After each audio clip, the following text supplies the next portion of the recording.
भोजपुरका दिपाङजी दाई अनि भाइसँग हामी आज माछा मार्ने योजना गर्दैछौँ। कतिको माछा मारिन्छौँ भन्नेमा भन्दा पनि हामीले कतिको रमाइलो हुन्छ भन्नेमा ध्यान दिँदैछौँ।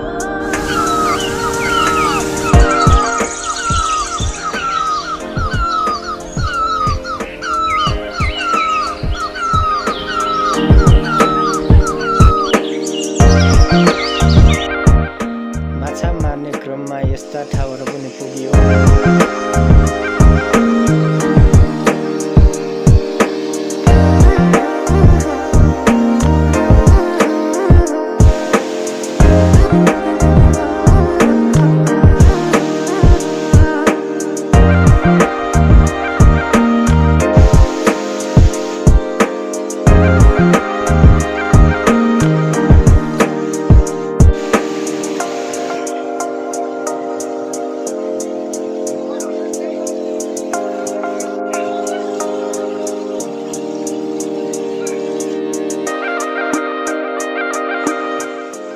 दुई 3 घण्टादेखि लगातार हामी आफ्नो काममा खटिरहेका छौँ।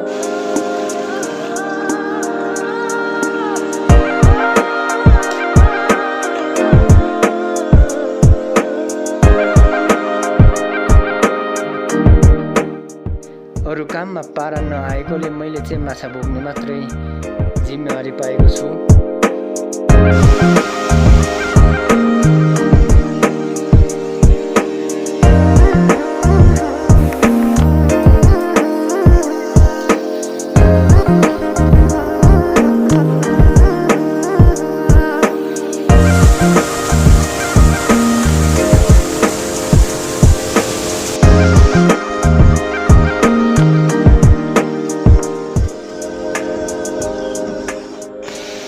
हामी दिनभरिको थकाइ मार्न लाग्दैछौँ।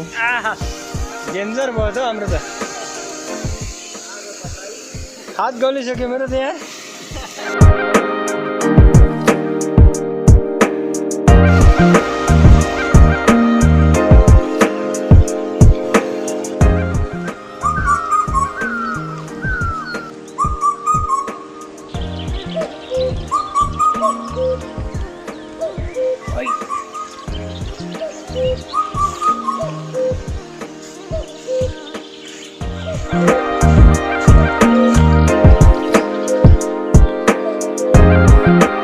टिम भोजपुर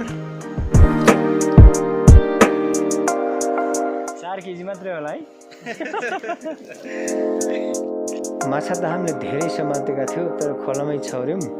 बिउ मास्नु हुँदैन भन्ने पनि हो। अर्को पटक आउँदाखेरि नै सुनिक बिउ गर्नुपर्छ भन्ने हिसाबले पनि हो है।